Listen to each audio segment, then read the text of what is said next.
Hi guys, నా పేరు Anil Kumar.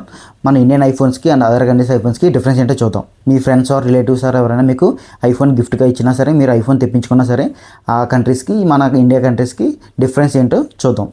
First SIM slot.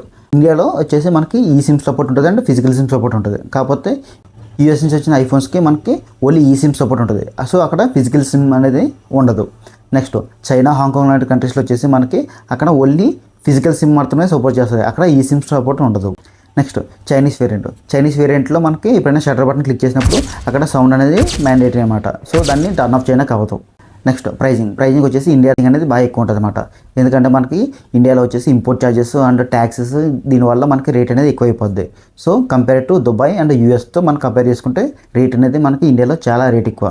Next warranty వచ్చేసి మనకి యాపిల్ 1 year ఇంటర్నేషనల్ వారంటీ ఇస్తుంది. కాకపోతే మనకి ఎప్పుడైనా సరే ఇంపోర్ట్ చేసుకున్న ఫోన్స్ ఉంటాయి కదా, US, UK and China mobiles కూడా ఇంపోర్ట్ చేసుకున్నప్పుడు మనకి వారంటీ అనేది సమ్ ట్రబుల్ అవుతుంది అన్నమాట.